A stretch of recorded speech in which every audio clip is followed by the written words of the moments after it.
And when Pharaoh drew nigh, the children of Israel lifted up their eyes, and behold, the Egyptians marched after them. And they were sore afraid. And the children of Israel cried out unto the Lord. And they said unto Moses, because there were no graves in Egypt, hast thou taken us away to die in the wilderness? Wherefore hast thou dealt thus with us to carry us forth out of Egypt? Is not this the word that we did tell thee in Egypt, saying, let us alone? Oh my God, what kind of mindset is that? Let us alone, that we may serve the Egyptians. For it had been better for us to serve the Egyptians than that we should die in the wilderness. And Moses said unto the people, fear ye not, stand still, and see the salvation of the Lord, which he will show to you today. For the Egyptians whom ye have seen today, ye shall see them again no more forever. It says this, the Lord shall fight for you, and ye shall hold your peace. And the Lord said unto Moses, wherefore criest thou unto me? Speak unto the children of Israel that they go forward.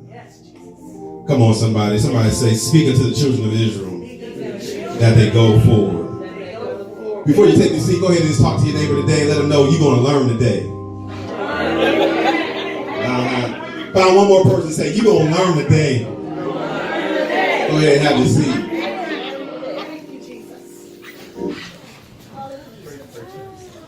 You're going to learn today. All right. Yeah. Go ahead. See, many of us in our childhood long enough, or have endured our childhood, I should say, endured, keyword endured, our childhood long enough that we have made it into our adulthood. Many of us can attest that our childhood came with a lot of lessons learned. Anybody believe that today? Yeah. We have learned some lessons throughout our time, whether it be through grade school, whether it be all the way through high school. We have learned a lot of lessons even on the playground or on the athletic fields and courts. We have even learned some lessons within the early years, even in our workforce. But I found out this throughout the years, that many of the greatest lessons that I've learned came directly from mama or grandmama. Come on, y'all got a witness on the thing. Come on, right there in the home, you can learn many lessons.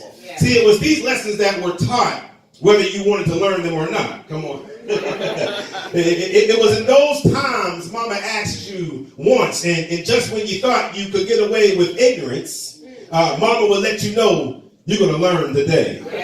Oh, come on, man. It don't matter if you wanted to learn it or not. She let you know in this very moment, I was going to take this time in your life, and you're going to understand that you're going to learn today. See, it wasn't that mama was trying to be mean, but she was going to force you to think beyond your whys in life. The whys is the W-H-Y, the whys that you have in your life.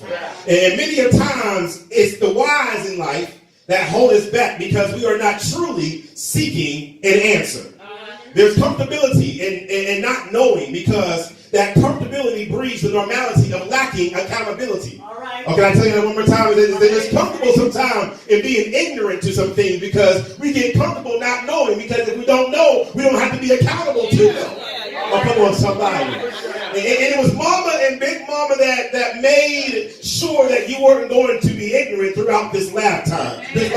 And so they made up in their mind that whether you want to know or not, guess what? You're going to learn today.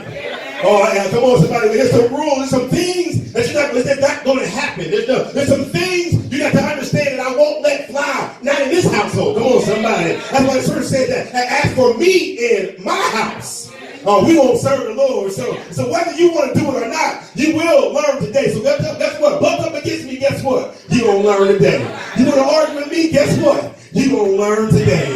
You want to go and disobey me, guess what? You're going to learn today. Come on, somebody. Martin Luther King had this quote. And he had a small quote that was ever so powerful. And what he said was, and it served as a foundation of influence to today's text, is that Martin Luther King stated that the time is always right to do what is right. Amen. And I believe that we're living in a day that we should no longer be directed by our reactions, but we start praying to God to replace our reactions with his response. Oh, y'all missed that part.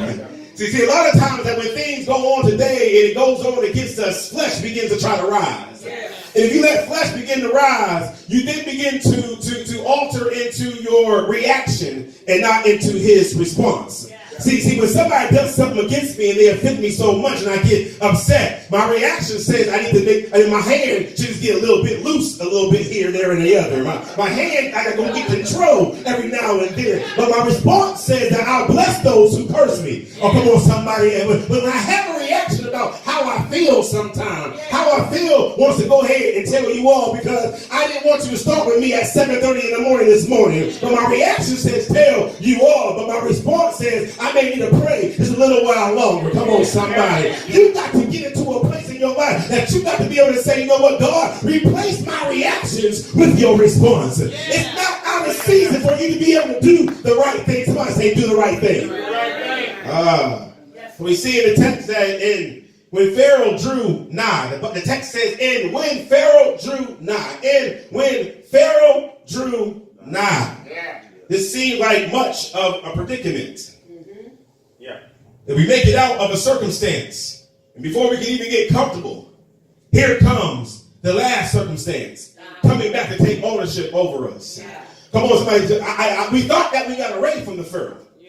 But when I looked at my eyes, I seen that Pharaoh was not just coming, but he was coming closer than what I thought he was. And what happens is that sometimes we think that we're so far off from the situations and circumstances that we've been in. And before you know it, you look at your eyes and you see that the same thing that was in your past is trying to come back and get you. Oh, come on, somebody. You thought that when you made it to church the following week and said that for God that I live and for God that I'll die. I thought that I made it further than what my past circumstance was going. But you didn't. But all you had to do was just get in a circle of friends. And your circle of friends will bring your Pharaoh right back to you. Come on, somebody. See, I just shouted for my victory, but Pharaoh is drawing nigh. I just got my new job, but here comes Pharaoh again. I finally found the one that I should be with. I just got married. I'm happy and still in my honeymoon phase. But here comes in 2 months, here comes Pharaoh coming back down the road. I just got saved and got out of bondage, but Pharaoh is drawing nigh. I was delivered from crack cocaine, but here comes, after just a year of being happy and celebrating my anniversary, here comes Pharaoh. I've been delivered from depression, but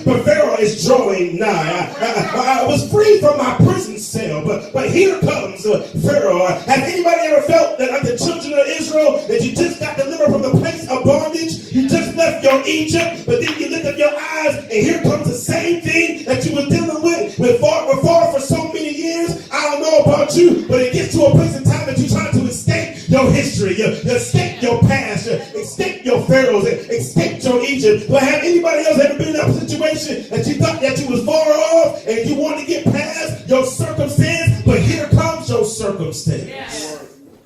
After so many years, your circumstance begins chasing after you. Text says it, you got to pay attention close to the text because it has some very most important parts in it. It said the text says that Pharaoh drew nigh. It said they lifted up their eyes, and then they seen the Egyptians marching after them. This text brings forth an important question, because the important question that I had to ask myself was, who did the children of Israel fear? The text says, when Pharaoh drew nigh, they lifted up their eyes and seen the Egyptians. And then they what? Feared. When Pharaoh drew nigh, they lifted up their eyes and it caught their attention. And behold, it said again, they saw the Egyptians marching after them.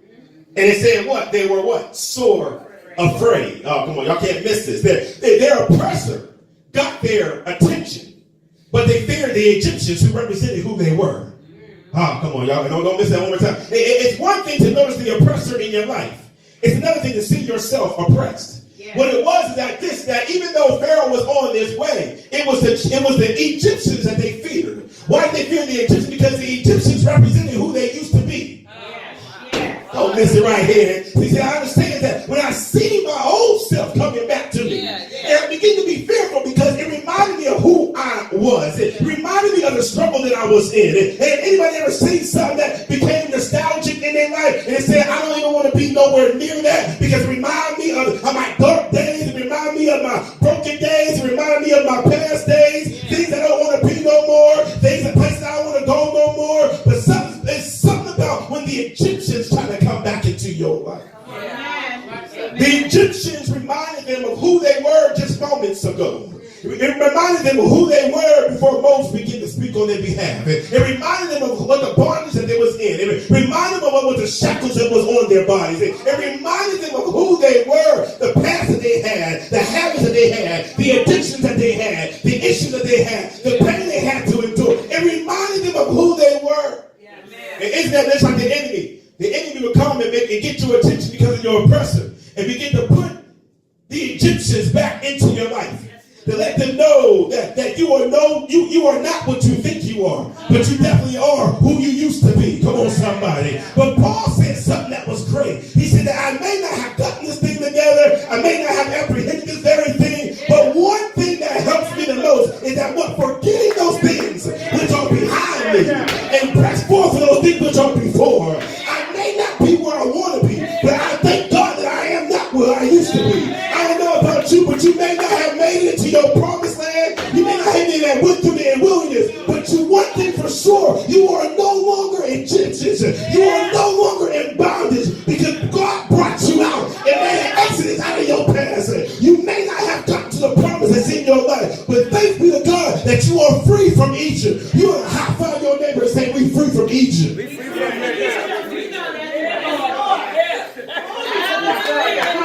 Oh, come on, somebody. I may not have crossed the Red Seas of life. I may not have get to the wilderness, but one thing I know, I am free from Egypt.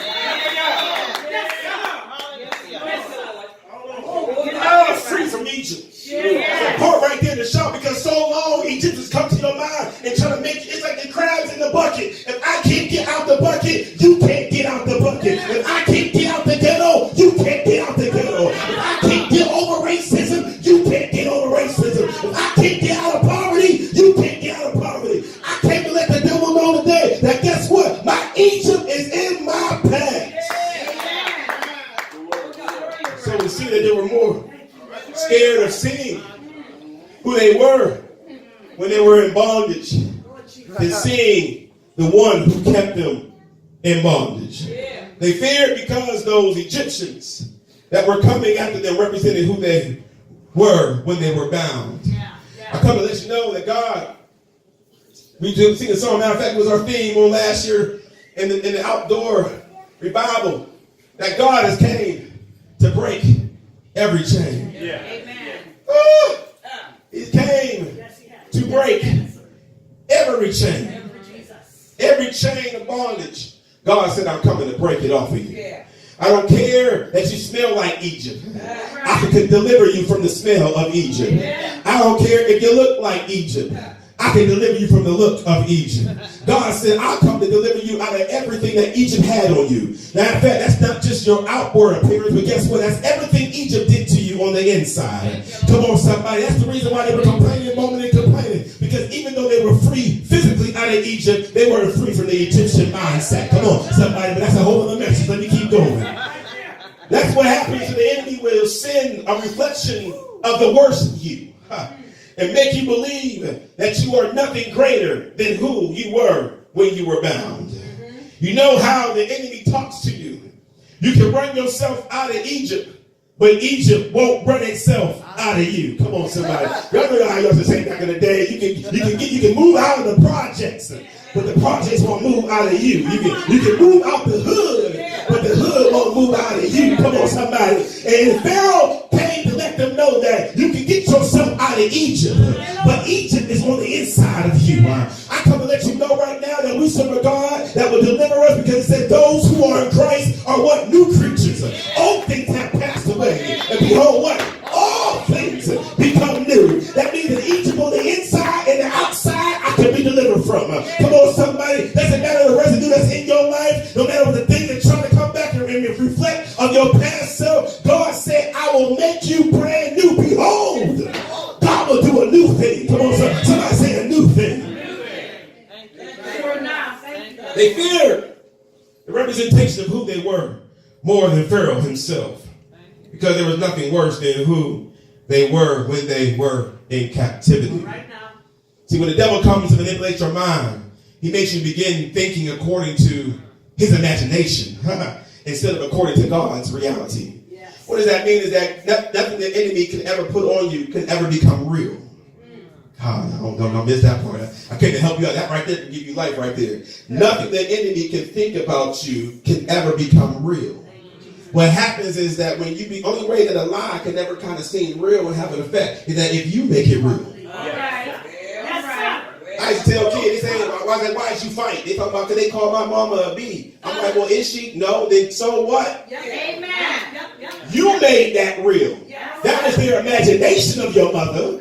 But you know really what your mama is. And so if your mama is not, then it doesn't matter what they say. Y'all missed it right there. They gonna walk in the valley of the shadow of death. Shadow meaning what? An imitation. That means that he can only imitate death but can never be death. And if you want to be death, guess what? God has already gained victory over death. Oh, come on, somebody else, and help me right there. Because understand this, that the enemy can only manipulate your mind, but we thank God that God said what? The pulling down of strongholds. Casting out what? All imagination. Come on, somebody. He's ready to get revenge on everything that is disobedient to the truth of God. And God said it doesn't matter what he thinks. Matter of fact, it doesn't matter what you think. God said, I know the truth. That you are more than conquerors.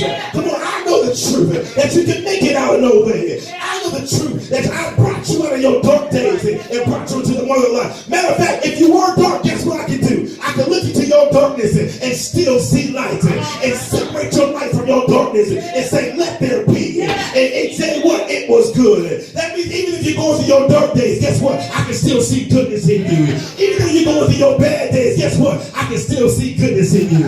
Even though you go through your ratchet days and ratchet days, I can still see some greatness in you. You ought to touch yourself right now and say, I still see greatness in me.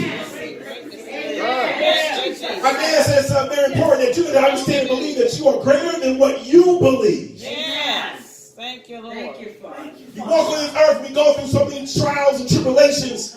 We walk through this earth, we go through so many dark days and trying days. And sometimes we fall on our face and we feel like we fail. And we have that Romans 7 condition. When we sit there and say, I try to do things that are right. And matter of fact, I know the things that I should do right, but I find myself not doing it. And the things that I know that are wrong, that's what I find myself doing it. Then you get frustrated. You just like Paul says, what? Oh, wretched man that I am, who shall deliver me out of this body of death?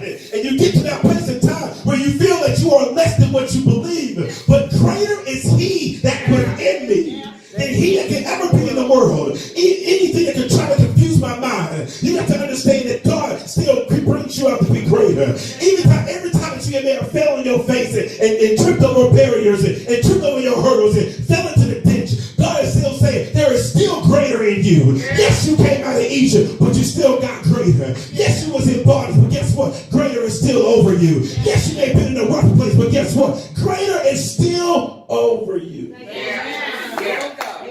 So, we see that these imaginations became really ridiculous, and they let the enemy control their mind. And that's why they began to trip, telling Moses, for it has been better for us to serve the Egyptians than that we should die in the wilderness. That had to be the trick of the enemy. Only the devil can make you think something that stupid. That's right. All right now. You were locked up in bondage for generations. You got free, made it out from them, and had the audacity to tell them that we are better off. Yes. Oh, that's the Egyptian mindset. Somebody, they got the game twisted. That you was in your situation. We do that. Let me give you a modern phase. That when people say that I was better off in the world. When I was in the world, I didn't have to argue as much. When I was in the world, I had more money in my pockets. Come on, somebody. It's the modern day children of Israel right here mindset. When I was in the world, I didn't have to worry about this, that, and the other. But since I got saved, now all of a sudden I'm struggling. Now all of a sudden I got haters. Now all of a sudden I got to go through. Come on, somebody. That is the Egyptian mindset and the manipulation of the devil that makes you think that you was better off in bondage. But I come to let you know that if you're going to go through for the sake of Christ, then go through it, because there is no greater reward than what's coming to you on the other side.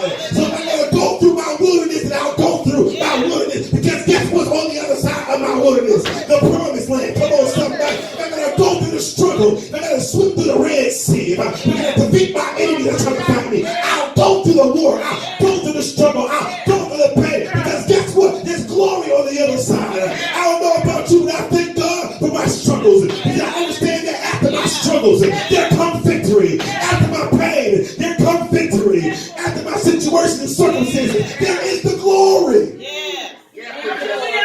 So I thank God that I'm going to worry about thinking that bondage is better. Bondage is not better. The glory of the Lord is better. So if you got to use me, I sing a song, you can use anything, Lord, you can use me. You better be careful if you sing that song, because if God is going to use you, he's going to use you for his glory. The same way he used the burning bush.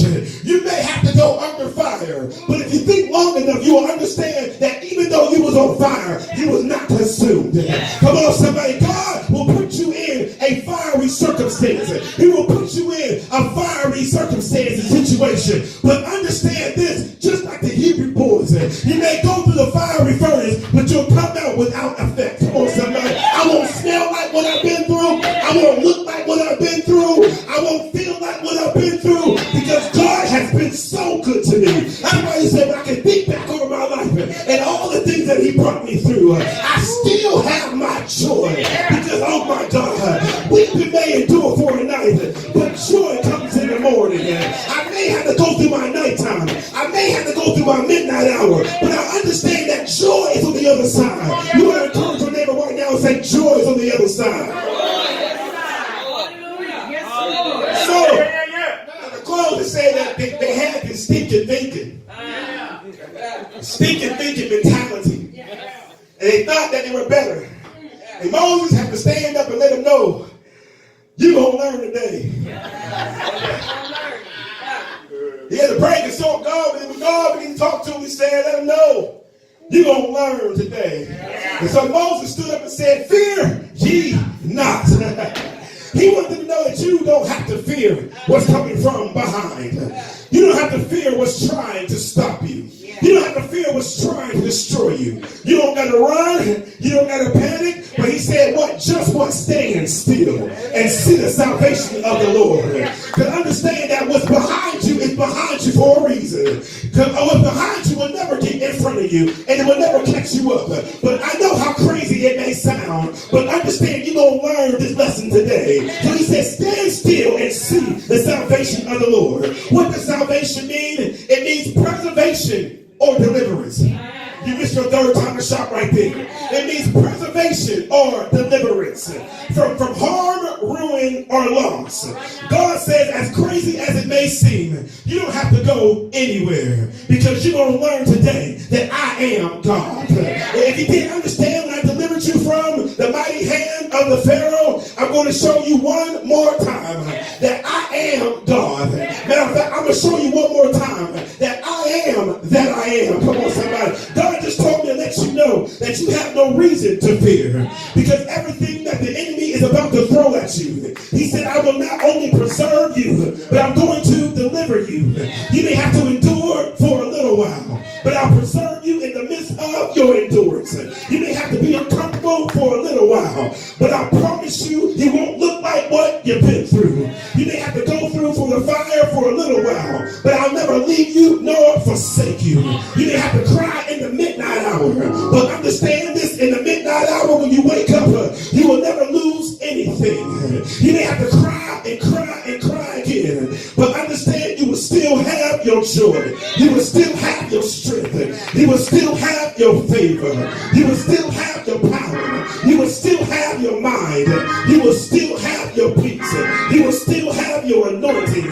Because I came to preserve you, but I won't leave you there. I preserve you, and I'll also come to deliver you.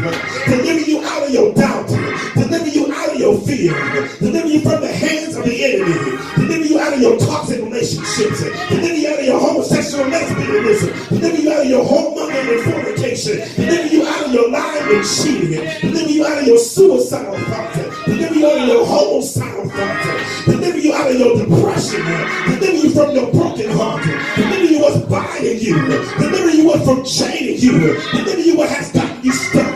Because your issue is not what you see today. You understand that what you see today, you shall see them again no more. I don't know about you, but I came to encourage you today that many of us been going through our dark days. Many of us been going through our circumstances. But God said, look at your enemy right there face to face and understand that what you see today, you will see him no more. Everything that's been trying to destroy you, you can look at it right in his face and say, hi and bye. That I will never see you again. Your addictions won't see you. Your struggles won't see you. Your brokenness won't see you. Your circumstance won't see you. Your trials won't see you again. Your problems won't see you again. Your heartaches won't see you again. Look at them today and say, I'll see you no more.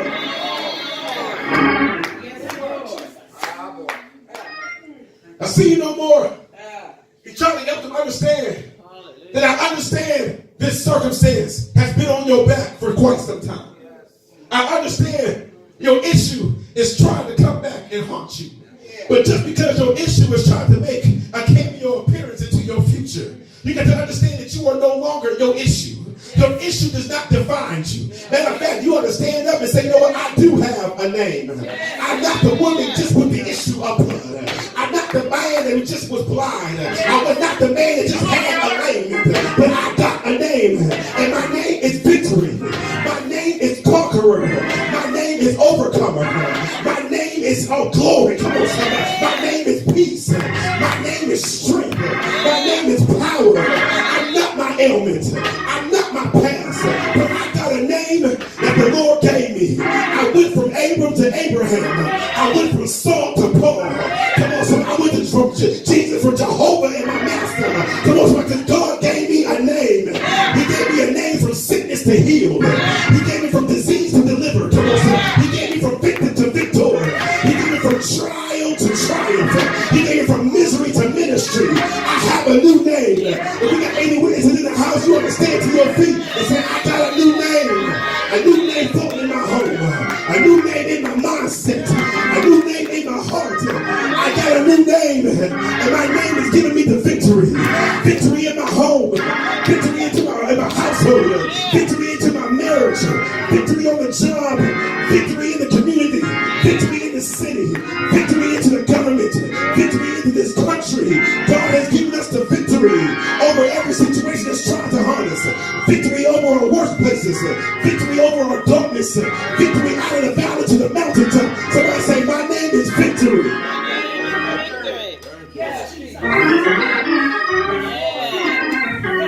As I close here, the reason why you got victory because what he said next. He said, for the Lord shall fight for you. And this is the preservation piece right here. And it said, and ye shall hold your peace. Thank you, Lord Jesus. Let me help you make sense. The enemy is on your back. Go ahead. The lack of resources to get across the Red Sea is before you. Hallelujah. Many of us think that we have to do something. But God says, stand still. And I'll fight for you. Thank you, Lord. And this is the awesome running part right here. Because in the middle of a fight, you're telling me I should hold my peace. Thank you, Lord Jesus. And that's what I said. You hold your peace. And let the Lord fight your battle. Victory. Victory shall be mine. Good word. The Lord shall fight for you.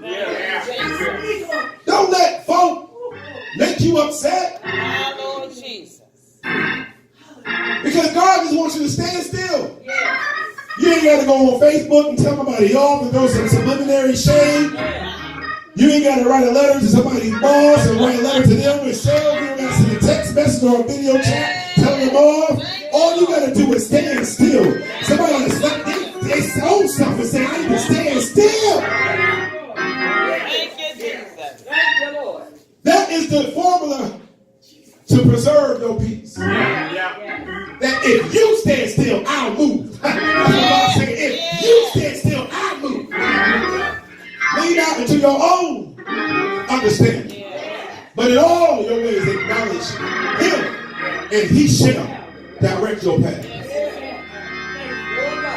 God said, you got to learn today that I am God. And get this, I'm God all by myself. And then I don't need no help. That's the greatest part of manifestation. Manifestation has no proximity in it. It does not allow anyone else to do anything. Manifestation of God is God allowing to be God by Himself. With no assistance, He's able to manifest Himself. He said, I'll give you peace. Yes, sir. Yes, sir. Peace in the middle of the storm. Peace in the middle of darkness. Peace in the middle of your issues, in the middle of your fight. I'll give you a storm. God said, let's give you verse 15. It said, God told Moses, let the people know that they must go forward. Backwards is not an option. If God ordered forward, then losing to what's behind you, no way in the world can be an option. We're going to make it in this time. While in this dispensation, there's a lot of evil going on. God is calling us forward. Don't worry about the past. Yeah, addiction wants you. They don't care about your 20-year anniversary. It wants you every day. But I'm not thinking about what's in my rear. As long as I keep reaching for what's before, then I can press toward the mark of the prize of the higher calling, which is in Christ Jesus. God is wanting to take us forward. And you need to learn today Thank you, Lord. that God is going to be God. Grab your neighbor's hand. Thank you, Jesus.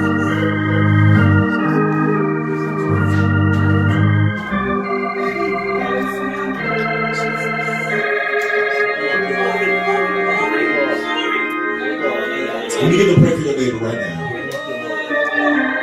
This one standing on the left. This one standing on the right. God, I need you to work a miracle in their life and give them strength. That everything that the enemy is trying to destroy and take, that God, you will allow them to stand still and see your salvation, see your preservation, and see your delivering hand. God, protect this person's hand that I'm holding. Preserve their peace, not only in their mind, but even in their heart, that they shall overcome and remain overcomers. God, do a new thing in the name of Jesus. I speak strength into this hand. I speak power into this hand. I speak victory into this hand. That when they leave this place, they will never leave here the same. And that today, they're going to learn that you are God and God alone. In Jesus' name, we pray. Amen. Amen. Come on, clap your hands. Go ahead and hug your neighbors, and I hope you learned today. I hope you learned today